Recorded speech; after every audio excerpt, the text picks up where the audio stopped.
Gone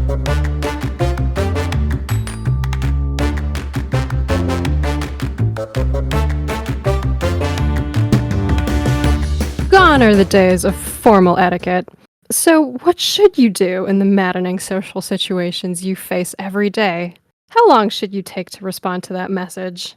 What should you say to get out of that gathering? When you start seeing a new therapist, how do you talk about it with your first therapist whom you are still seeing? This is No Etiquette, the podcast where we address modern etiquette questions in a nonsense fashion. I'm Vivian Lee, coming to you from Singapore.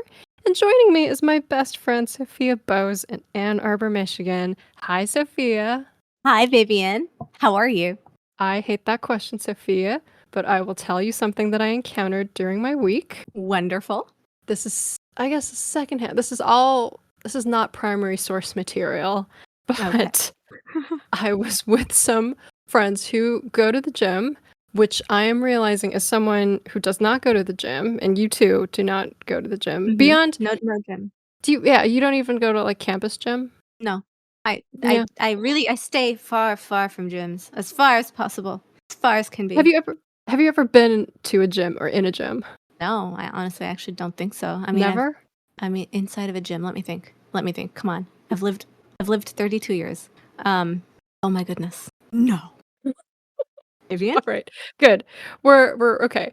So I have gone to gyms, and in the in like the few times I've gone to gyms were when in college and in grad school, when you had free student access to a gym. Oh, And I would okay. go ever so slightly because I had one marginally more gym inclined friend who said something to me. It was like a very non-fitnessy person, but she said something like, it just helps you like concentrate better and focus better and get more energy. And so every now and then I would go and just do like the very little stuff. But anyway, I say all this because I'm realizing more and more that going to the gym, or gymming as some people call it, is a completely different activity.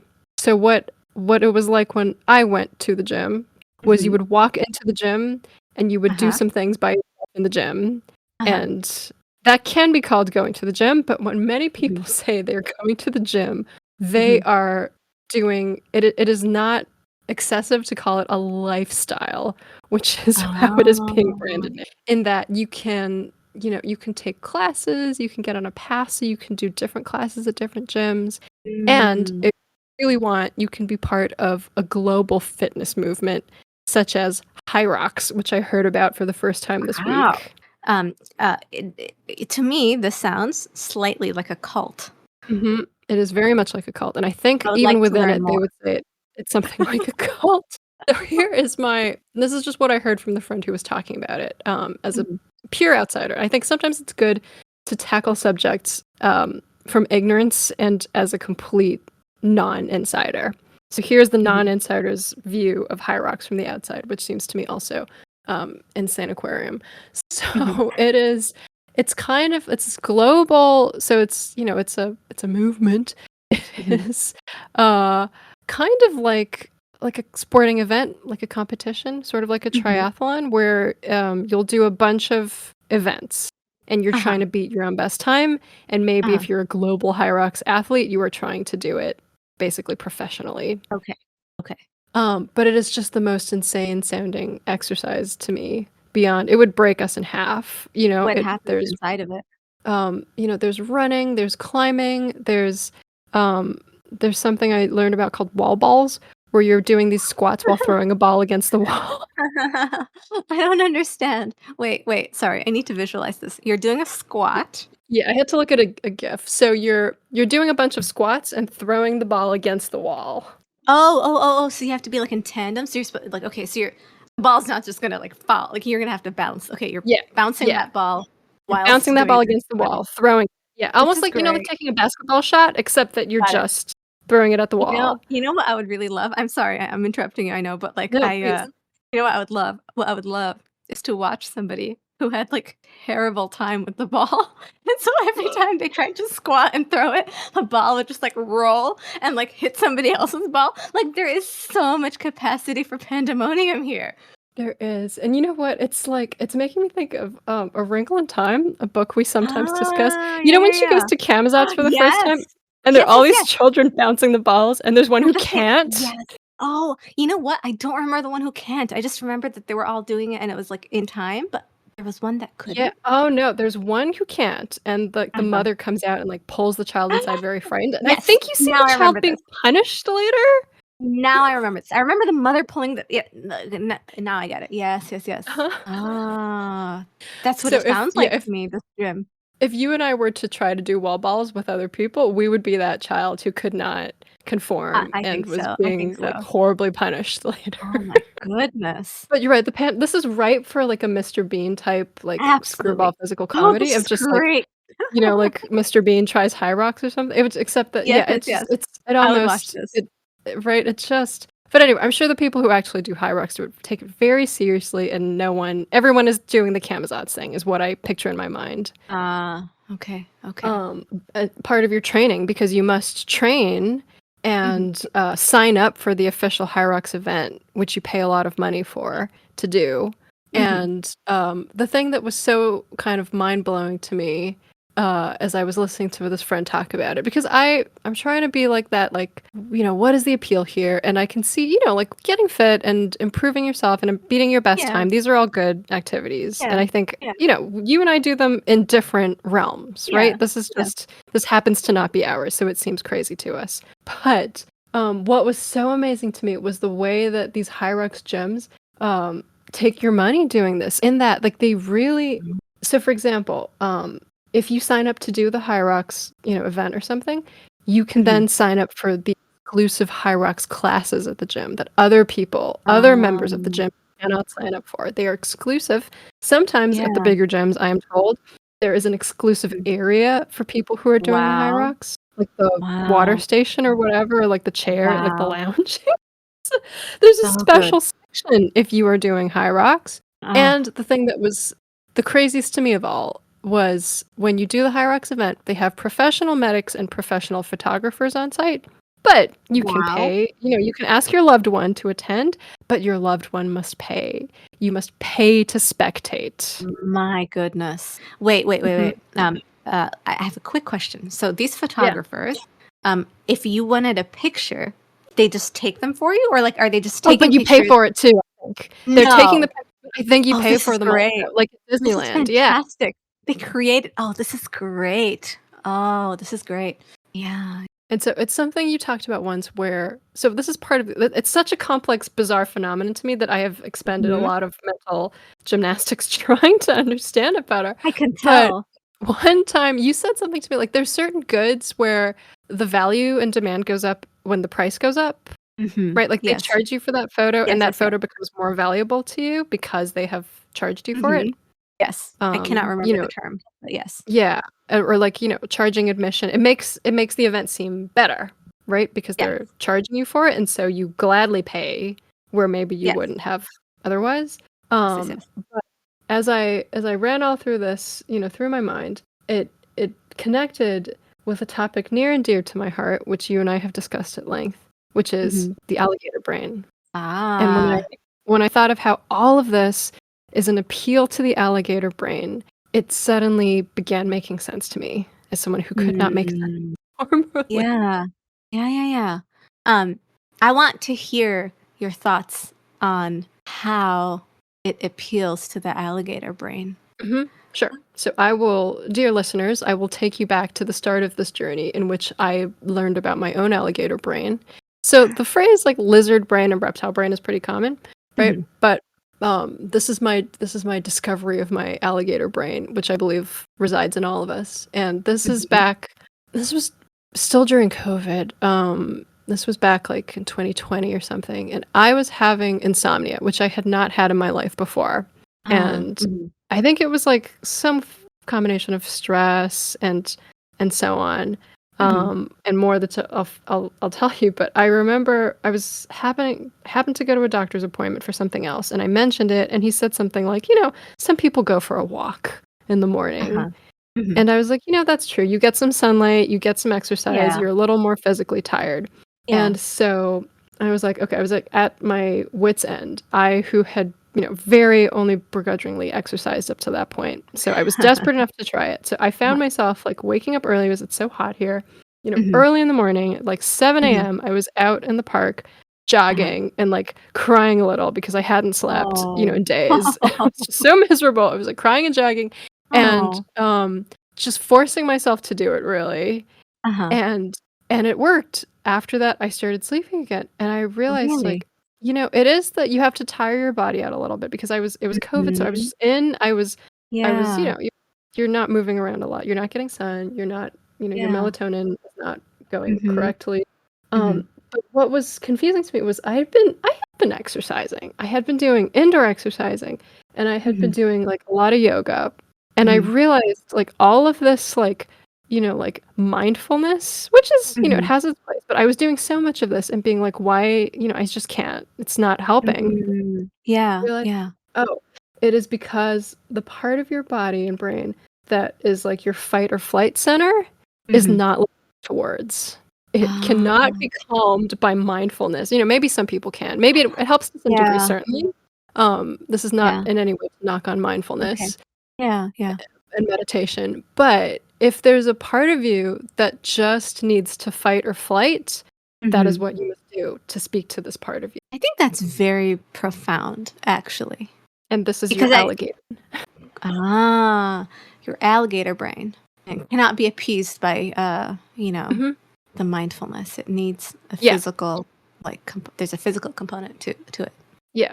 So it's the part of you that is the reptile brain. A description I like of it is it's like the older Mhm. brother. It's like the part of your brain that Ah, develops first. This is I yeah. can't not 100% sure, but it's an Mhm. older part of your so it's like the older brother. And the way I read about it once is like if the parts of your brain fight, the older brother is Uh-huh. always winning. There's no Ah, beating your alligator. It's stronger, it's more primal, it's connected to your survival. So that's the fight or flight thing. It's the part of I your brain, yeah, that is thinking about sex at all times, mhm. whether or not your rational brain is trying to. Uh-huh, uh-huh. And so Question. yeah. I'm so sorry I interrupted you, Yeah, but, I'm rambling. No, go on. no, no, no, but no, the I really like this older brother, analogy. Uh, so wait, so what's the basic difference between the reptile brain and the alligator brain? They're the same. And I'm Okay. really speaking very unscientifically here, but No, I know. it's that like Yeah. survival, threats to your life, threats of danger, hunger, like your So is the very reptile basic brain threat. more so is the reptile brain more kind of, like a passing like, so for example, what's something? Uh, is it like a less strong is it just like a less strong version? Like, it can be like, the reptile brain can be appeased by mindfulness, whereas, like, the alligator brain maybe can't? Or Oh, no, I think of them as the same. they're the I'm kind of same. putting them Okay. together. Oh, That's got it, got it. me. Yeah. They're the same. Okay. Yeah. They're the same. It's like a term I think you hear more as reptile, and I've picked Okay, alligator okay. because alligators are like bigger. Like when I hear reptile, I picture like Yeah. a little Like a like a lizard or little something. lizard. Yeah, yeah, yeah. Yeah, yeah, yeah. Yeah. Okay, okay. Um, but what you Yeah, have really is an alligator like in the swamp, right? Like at all uh-huh. times Mhm, lurking, very still mhm, sometimes, mhm, but mhm. very strong, very, very strong. And so a great deal of my life began to make more sense. And as soon as I thought of myself in terms of alligator brain, you're always contending with alligator brain. And sometimes when you find Mm. yourself doing something you very consciously decided not to do, for example, Yeah. Yeah, it's yeah. because your alligator brain is overriding it. And again, you cannot talk to alligator brain. Alligator brain Mhm. does not listen to words and very rarely speaks in words, Mm. but is there powerfully. And so, just to give a Uh-huh, concrete example, this is what uh-huh. HYROX to me is doing. It is appealing to alligator brain. Mm. Um, don't you want to fight or flight? Don't you want to look Mhm, sexy? mhm, Don't you mhm. and so everything around like the competition, the kind Yeah, of, like, door greeters that some gyms have, the, like, beat yeah. your own time, the, like, you can look at other people's stats, but just, like, the whole appeal of this to me, which to my Mhm, conscious brain, it just cannot imagine parting with this much money on a daily, weekly mhm, basis, mhm. to be exercised, within an inch of my life. Yeah, It's appealing to alligator brain, and then you're happy, you're gratified, you're so grateful because there's yeah. so little in our life sometimes that recognizes that we have alligator brains. Mhm. Um, there's Yeah. so little that caters so openly to alligator brain, that alligator brain is just overjoyed at the recognition. I really like this. Like, it's a very wolf packy kind of thing, right? Yeah, there's a very animal component to this. Yeah. Because all you're doing is you're using your body. Like, you are using your body to be superior or not. You're To be fit. yeah. The survival of the fittest, Yeah, literally. survival of the fittest. That is exactly it. And right, and even being in the race is somewhat of a victory, because those greeters make you feel very special just by being there. So by being there, you've somehow won something. But then you're also continually competing. That's the And it best way doesn't that hide it. Yeah, this is great. It doesn't hide it too. It's very animal. There's no masking of it. So yeah, when I consider that we all have an alligator brain, and we use our alligator brains for different things. Like, even with all this, you could not get me into HYROX, but there are surely many other things that my alligator brain steers me towards forcefully. Just not this. Just not this. But for some people, it's this, and that was a thing I learned this week. Wow. It's funny because I feel like my initial reaction to learning about this, like, I'm imagining if I was you and I had a friend telling me about this, I would be immediately kind of jealous. Just like that would be my first thing, because, like, who does not want to belong? Like, belonging is a great feeling. Yes. And Part of I would something bigger. right? Yeah, and like, you're important, and like, my immediate reaction would be like, can I, like, yeah, I think I'd be thinking in my head, is there a way that I could be part of this? And every time this person is describing more of it, I would imagine myself. And then Vivian, I would very soon realize that actually I'm not the kind of person that would do this, because I haven't even been inside a gym. And so, Never been in a gym. I've never even been in a gym. And so, while the belonging would be great, it would also be utterly absurd for me to be paying like so much money for. I'm actually, I don't know how much it costs, but it sounds like it would cost a lot. Or at least there'd be like a lot of sort of side things to pay for, and that it would sort of add up, kind of like a game, where you what do you call them? Gotcha games? Gotcha. Gotcha. Like, yeah. Sounds kind of like that. Well, that's an interesting comparison, because gotcha games, the gambling element is so big, because it's always a gotcha mechanism involves chance, a random. You put in your money and you get out of the thing. And I think with exercise, it's so powerful because it's more like grinding, where you know exactly what you're going to get. To it. It's not, And so that is fulfilled, and it's in a different way. But as you were saying, the anger you felt, or the envy, because I felt that too, listening to this very fit man describe his HYROX journey. It's so important for people who do, not just to rag on HYROX, like even people who go to the gym or just exercise. It's so important for them to talk about their exercising with their non-exercising friends. And even I do this in my very small amount of exercising that I do, because you need to, like, brag, or you need to show, you need to demonstrate, right? You're entitled now. And I don't mean that in the entitlement way, but you're entitled to talk about this great thing you were doing. And some of it's also like, it's a hobby, it's fun, right? There's a lot of layers. Yeah. But it's so important as someone who exercises to, like, lord it over people who do not exercise so much. And this is exactly the kind of hierarchy that HYROX seeks to create. And it's doing it very intentionally, and it's super obvious. When you were talking, it reminded me of something. Some time ago, like maybe a year or so ago, I was determined, and this very likely came from an alligator part of my brain. I wanted to build a giant whale. I downloaded, you can download sort of paper origami instructions for it. There's a different word for it. But I wanted to build this giant whale. And every time someone asked me what was going on with my life, I would describe how I wanted to build a giant whale. And then they would ask me, like, what do you mean? And I'd say, oh, yeah, you use paper. It's called papercraft. Yeah. It's like you download the blueprints or whatnot, and then you print it off on whatever colored paper you want it on. There's 200 some pieces of paper that you connect in various ways. And I remember telling this to a coworker at a time, and the look on her face, okay, so initially it was, oh, like, what is this absurd but interesting thing you're doing? and then it transitioned to, I think, a little bit to what my face would look like if somebody was describing HYROX to me.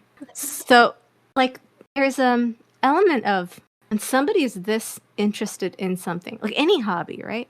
No, but not any hobby though. There's a specific kind of hobby that can bring that out. Because if you're telling somebody, oh, I don't know, I was reading over the weekend, nobody's gonna be jealous that you're reading. But there is something I'm trying to like articulate in my own mind, like because what you're describing, I feel like I saw this, and not just on that coworker's face, but even when I described it to other people. This big fish project, which by the way, I never ended up doing. I still have I still have the prints and I still have the paper, and I will do it at some point. But my apartment currently is too small for it because it was supposed to be 6 feet tall or wide. 6 feet tall? Wide, 6 feet, like so long. Like Wow. the breadth of this whale is 6 feet. It's large. Like I really meant like a giant. My dream was for it to take up the entire, like I wanted a completely empty apartment with like a giant whale inside of it. Somehow it made me feel very free. And at that point I hadn't bought any furniture. And so when I was describing this giant whale I wanted to build, I also described how there'd be nothing else. It would just be me, the empty apartment, and a giant whale. But it felt very HYROXy in some way. And I'm not sure that's why. interesting that you bring up the giant whale. So I think there's a few things that are maybe going on. There was one more thing I forgot to say about exercising in my complaints, and it is that I think the sense of belonging is partly because it is such a legible piece of your identity. If you decide to be someone who goes to the gym, this is it's understandable. It's, it's prestigious in a certain way. Yeah. And it's just, you don't have to uber explain this to anyone, until I realized that it is very complicated actually going to the gym, depending on what you do at the gym. Yeah. But it's not, it's alligator brain understands it perfectly well. Yeah. And something like building a giant whale has a certain, I think you're doing an obscure hobby, which maybe HYROX has a little like mystique about. It is a specialized. It has a mystique, right? Yeah. This is the cult thing where it's cult knowledge, right? A cult is a cult because it is guarded special knowledge. So maybe it even gets a little bit of that. It's funny that something like exercise can be so halfway between cult knowledge and mainstream. Yeah. But the whale thing, I think of as something. It's almost to me the opposite of why it's such a relief to tell people that your hobbies are. I remember whenever I have to prepare for a job interview, I always prepare what I'm going to say that my hobbies are or what I do over the weekend in case they ask. And I often my go-tos, one of them is always jogging because it makes you sound like you keep fit and are healthy. And I do jog now almost every day, a little. And it's so easy to understand. No one will have to explain jogging to someone, but you do have to explain building a whale, sort of. I think I love that you did this so much. I can't even begin to say, but I wonder if that was some of people's perplexity. Like the mystique of it, or like just that it's not something that's done often. Like it's not done often. And the mainstream version of that is Lego building, which you also do. I know. That's I think the version that needs no further. I think it started as a more obscure hobby, and now it's so got it. it's fun, and it's there's it's more common now. But it's a little rarer for some. But I think that's how crafting is, right? There's like the sort of shallower end, and there's the deeper end, and all hobbies probably should the more specialized you go, the more that's the deep, right? So that's by definition not going to be everybody, but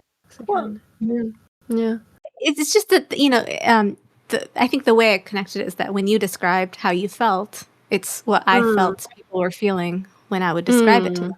I do think that like a giant whale is an alligator thing too, right? Because like, why are you building a giant thing? Like, why do you need a 6 feet thing in a tiny empty apartment? Like, it's to feel like you're big too, right? Like, it's to feel like you're giant too.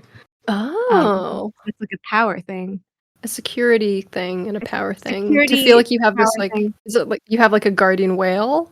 Or like something you like are that? Somehow the whale, right? Like if you're building this whale, you're associated with this whale, like whether or not you are anything like a whale. Like I'm not 6 feet tall, but this But when I'm describing an empty apartment with a giant whale inside of it, and that's the image people have, then maybe they're thinking I'm also, I mean, to some degree, I'm associated with the giantness of it.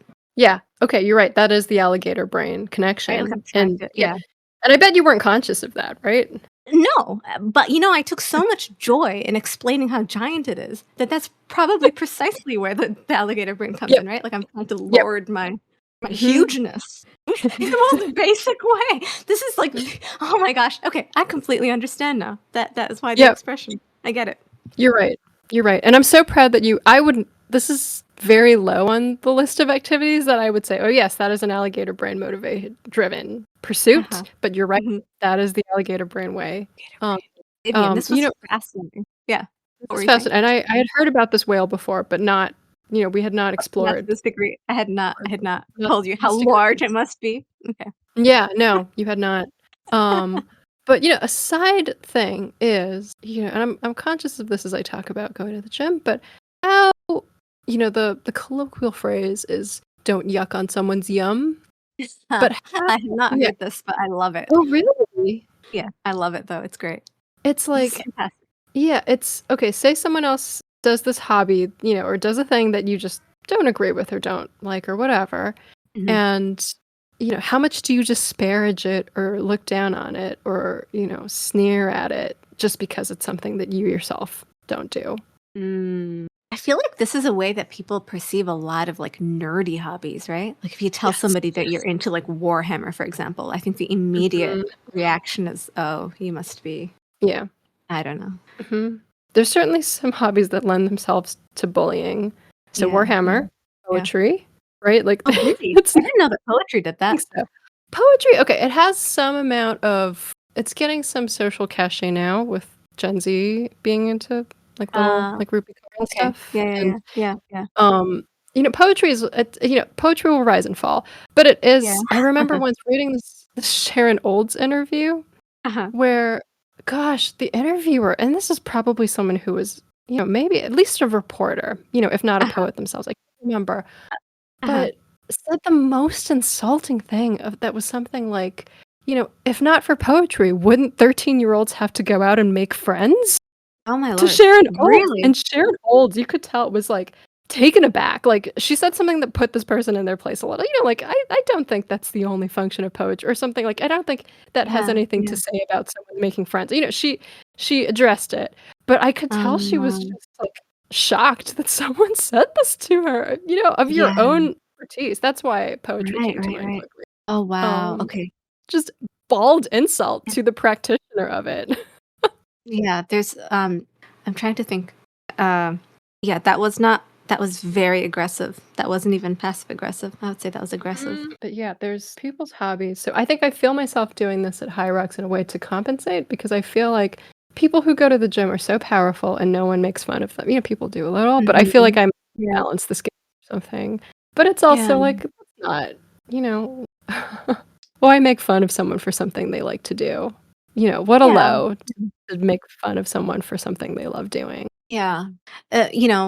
Yes. But Vivian, I will also say there is something about people that are this religious about a gym that it just elicits this reaction from people. Like, so for example, I have a friend whose husband is very, very into CrossFit.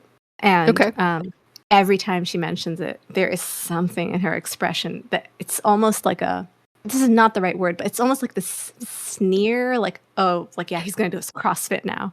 And there's a way in which it dovetails, like it makes you feel like you are not doing something you should be doing, right? Because we all know that working out is something that you're supposed to, right? You're supposed to be working out. It's a good thing. It's like, it's like vegetarians. It's like the expression people get when you tell them that you're a vegan or you're a vegetarian. It's like, there's guilt.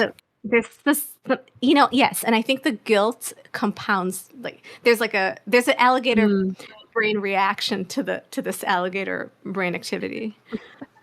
Yeah, and you know what? This is perfect because, like, okay, so Warhammer, nerd hobbies. There's always an element of, oh, this person is so much smarter than me, which gives you some insecurity. With poetry, it's like, oh, you are in touch with your soul. I am not. Like, you're right.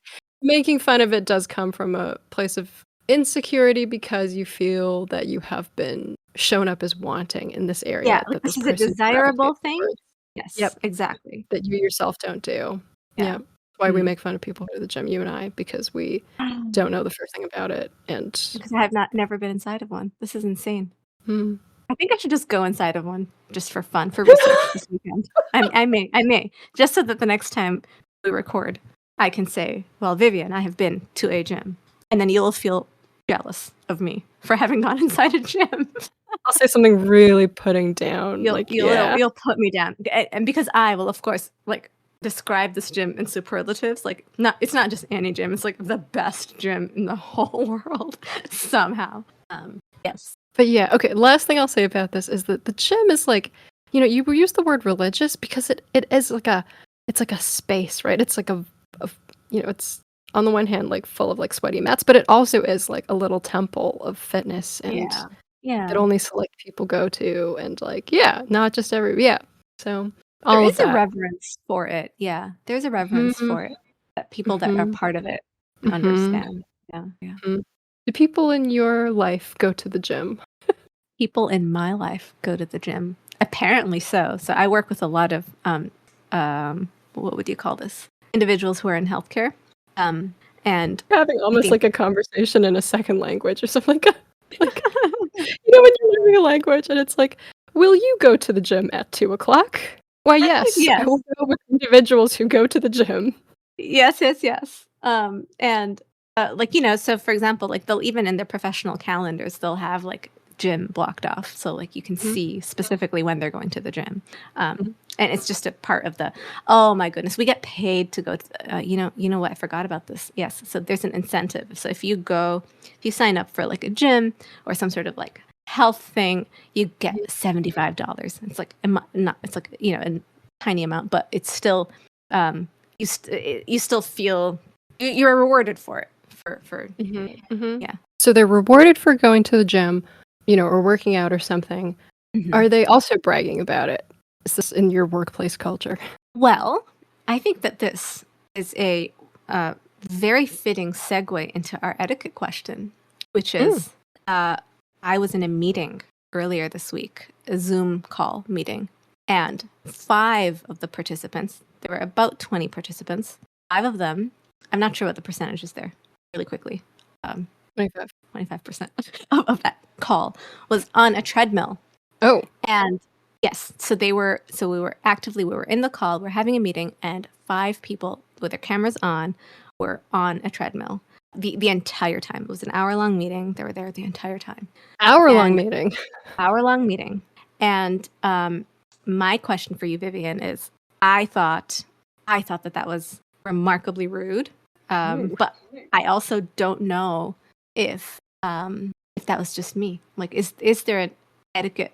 Is there some sort Mm. of etiquette that they are foregoing Hmm. by doing their gym time on camera during a meeting? How much were they required to participate in this meeting? It's sort of like a open. It's sort of like it's like an all staff meeting, and Okay. there's not a fixed agenda. So usually, Mm. the person running the meeting will give updates and so on. But every time they ask a question, there's like just a lot of silence, and then there's like 5 people on a treadmill. Okay, so I was asking this because, okay, first of all, because we are generally non-gym goers, I do Uh-huh. feel this is extremely rude in that you are not giving someone your full attention if you are also working out. I just I'm don't think you're glad paying you that much. agree. There you Like, go. this was how I consoled myself through college. Sometimes I would go to the gym and people would be like studying while on the bike, and I'd be Ah. like, "You are not really studying," because I would try it. I would get on the treadmill, Uh-huh. I would Uh-huh. watch a video, or I would like take a Uh-huh. book, and there's Uh-huh. just no way. I think you can walk and have ideas, and I Mhm. think a walking meeting sometimes has something to it. But if you're Mhm. Mhm. really and people who exercise will tell you this, you're not mental, your full mental Yeah. faculty should actually be in the exercising. And Right. so I just don't think you are really, not even Yeah. focused, but you're not giving your full attention. And to me, Yeah. that's disrespectful to other people in a meeting. So for example, my gosh, if and that's why I asked about what kind of meeting it was too, because if, say, like when I was Zoom teaching, if I had a Mhm. student who was like on a treadmill during class or something, I Oh. think, and I was such a like I barely laid down any hard rules, but I would be like, "Get Yeah. off that chair."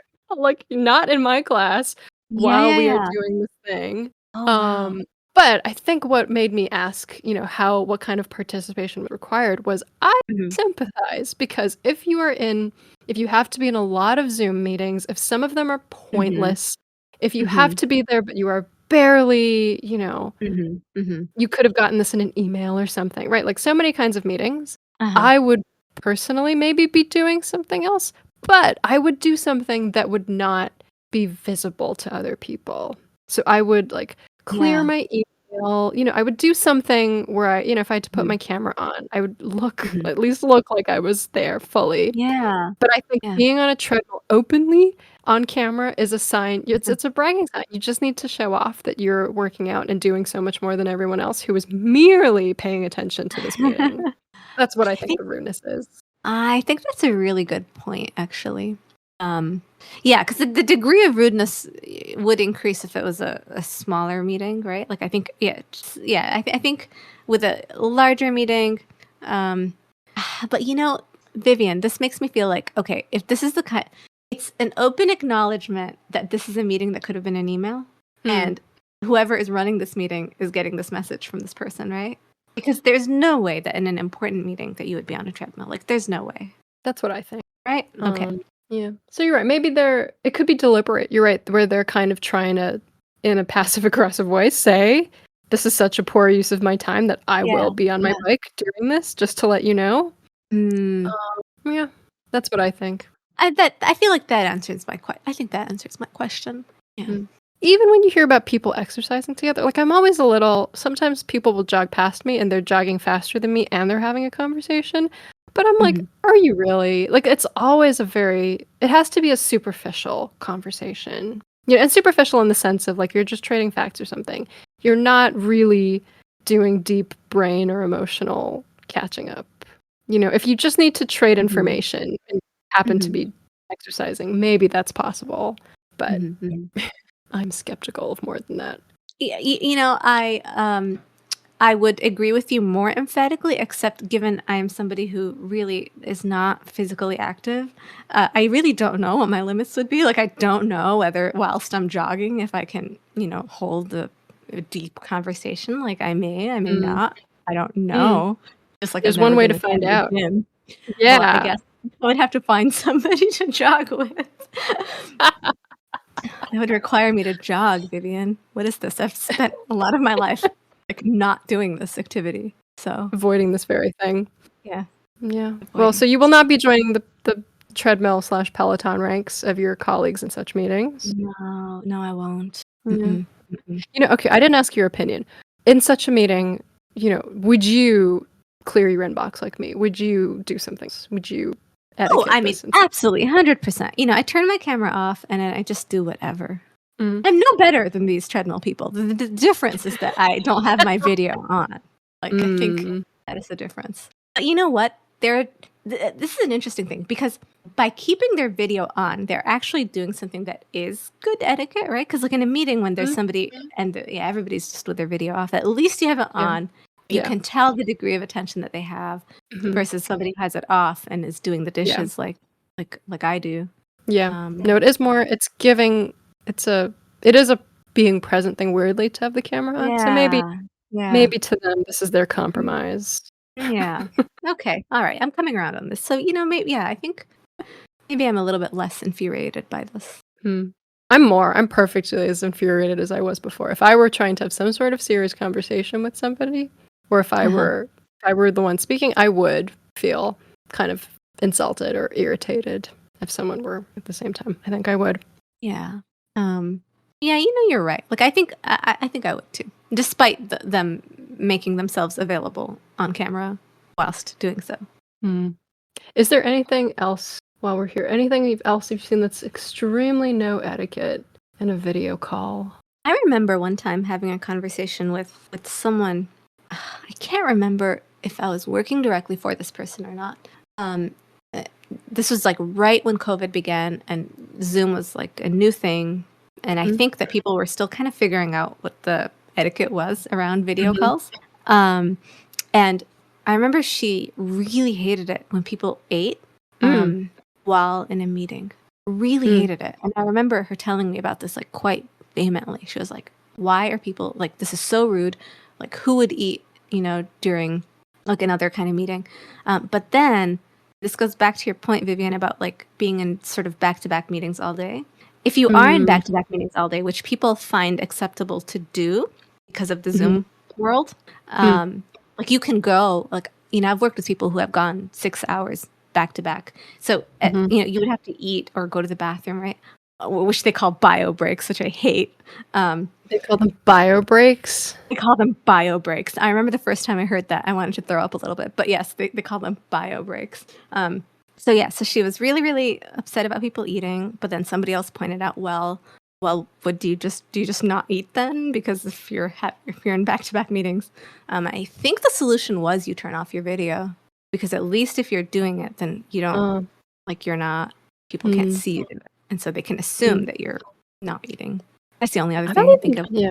I'm not even that familiar anymore with the camera on, camera off etiquette because when I Mm. was using Zoom the most, which was when I was teaching online, I Mhm. really asked everyone to keep their camera on, even for Mm. one another. And it was, I was teaching slightly smaller classes. Mhm. Um, and the way I put it to them, and this was I was upfront about it. It was so hard Mhm. to do it, to teach Mhm. online, that I Mhm. said, I need a little support from you guys, and I need to, on a less personal note, you do Uh-huh. need to track comprehension. You're actually getting a lot.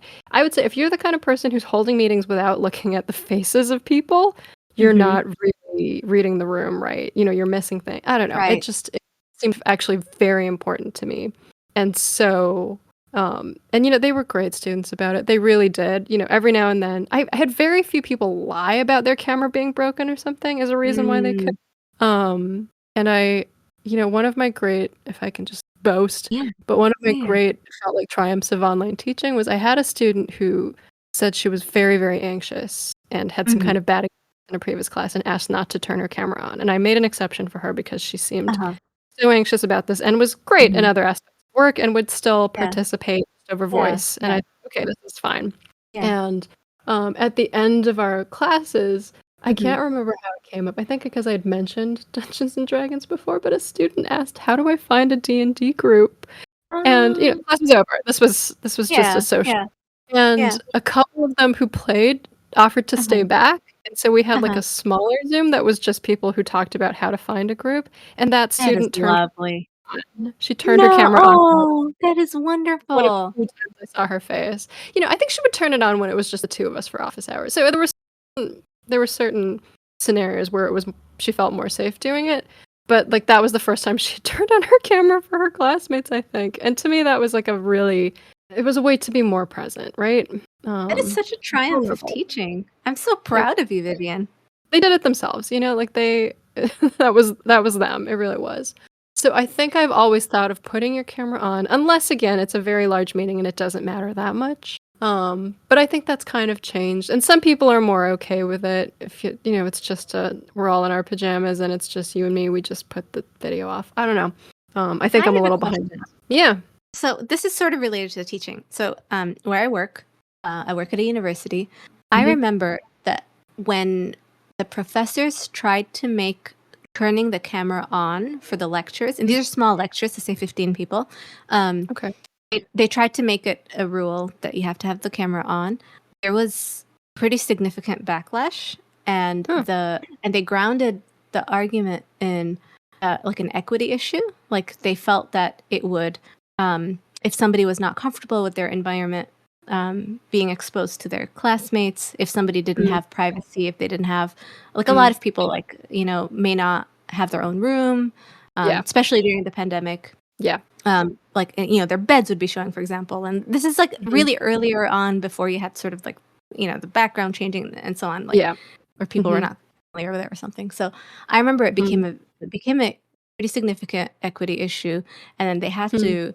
um, they had to backtrack, and they made it that students were not required to turn their cameras on, and that's Mm. to this day, um, Hmm. students just don't turn their camera on.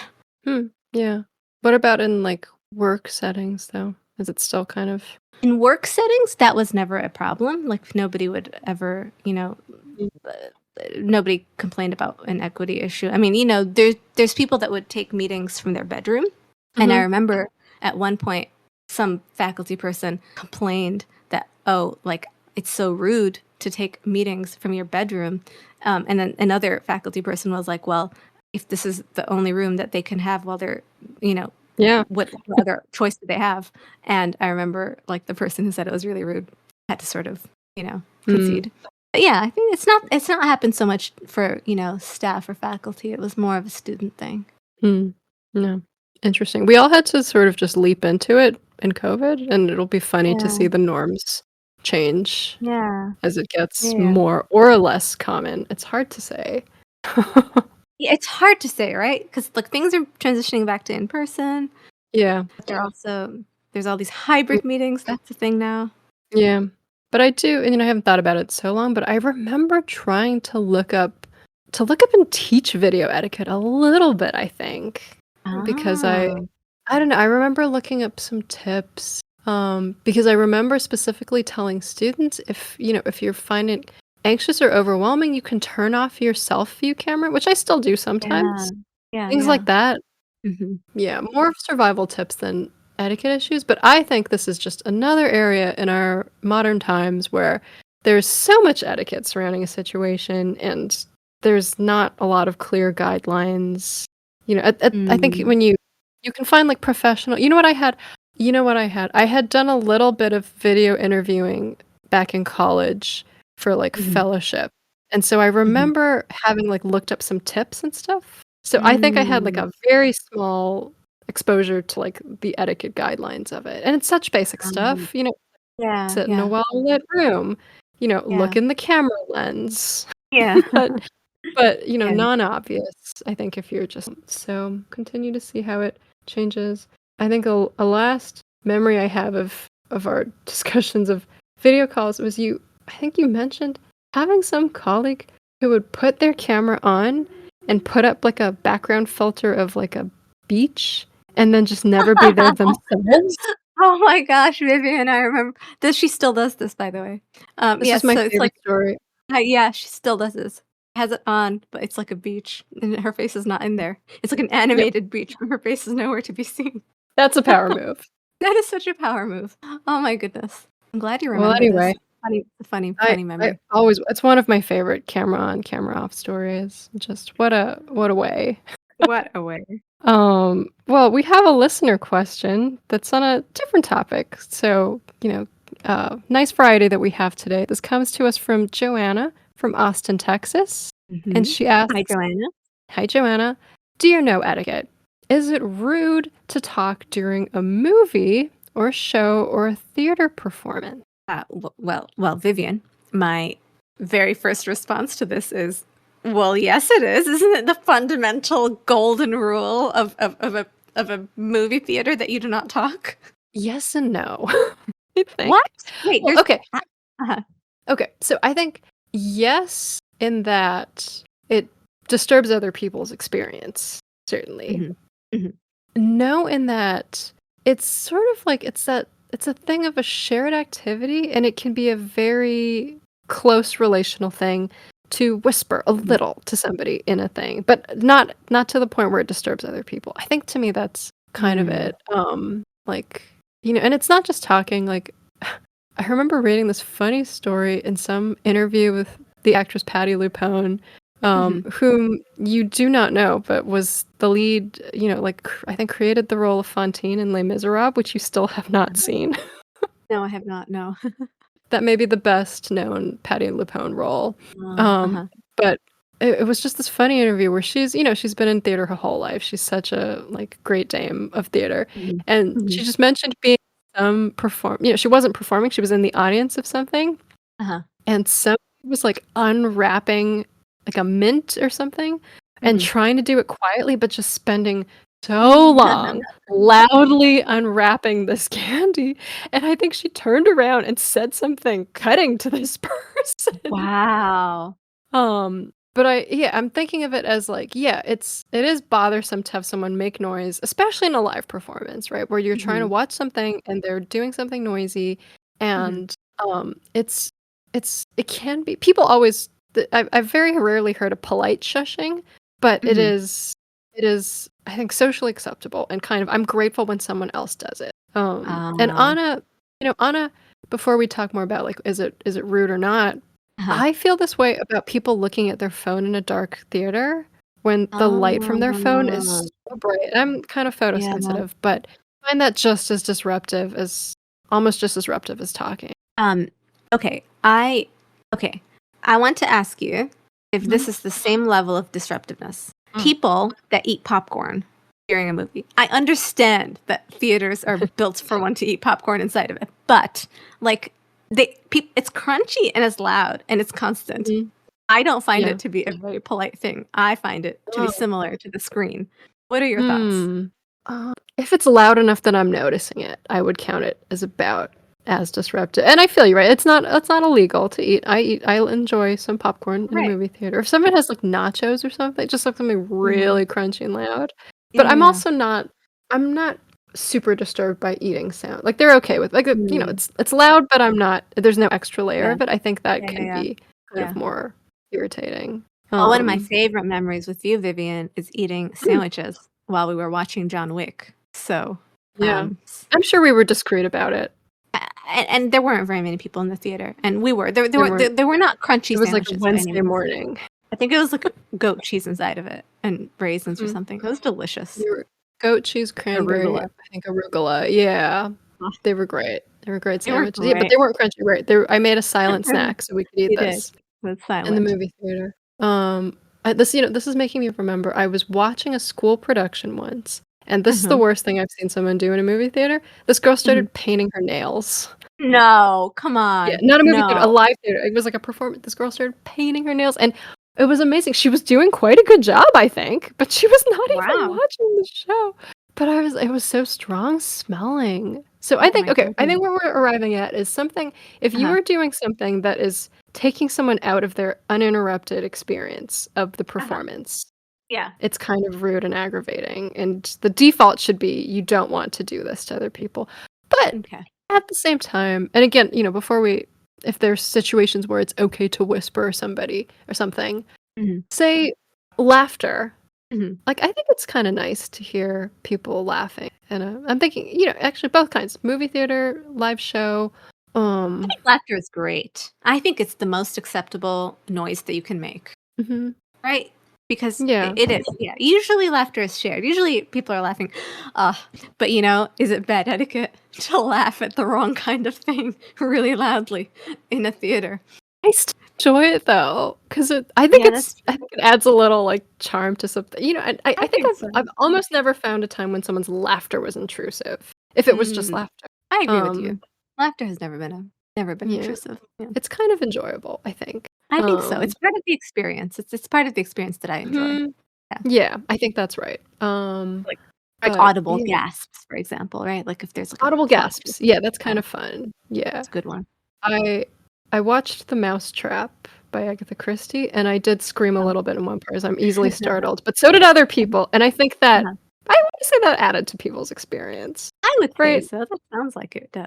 It sounds like it would. It sounds like it Like, would. I didn't, like, wail continuously, I just Yeah.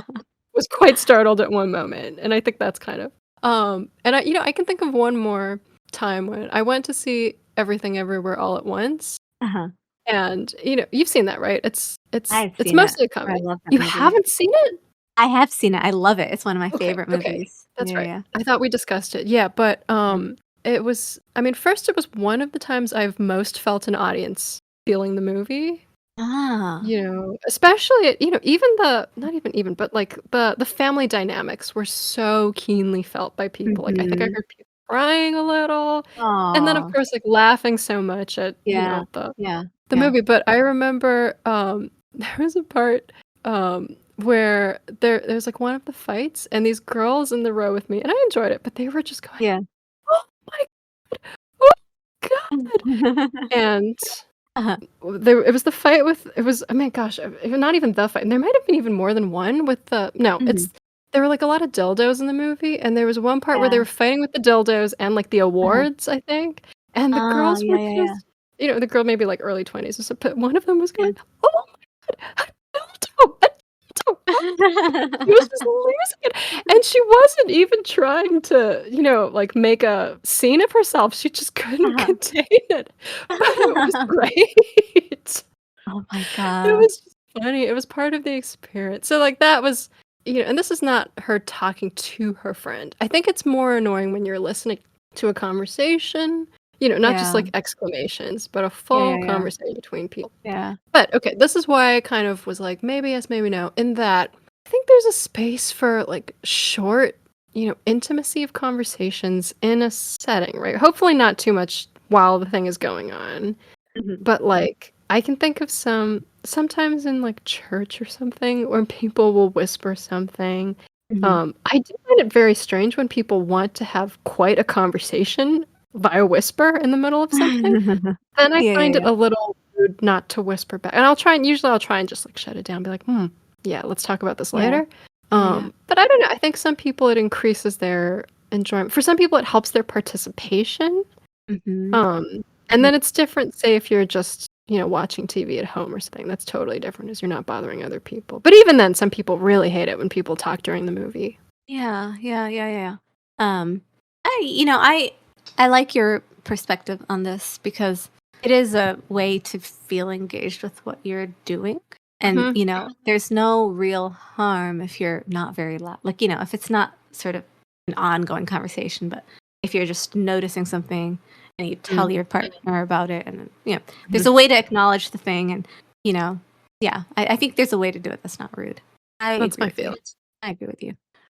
This may be for a different day. Um, Mm. but what about bringing a child into a theater and the Mm. child will not stop crying? What does Yeah, one do? that's tricky. Or a restaurant or any sort of public place, right? Yeah, yeah. I'm inclined, and here I am speaking as a childless person, to say something like, if the child is crying a lot, then that's not the right place for them, and the child should probably. Mm. Um, and okay, there's two developments of this I can think of, which is first, I don't know if they do this in mosques, but sometimes in a church there will be a cry room.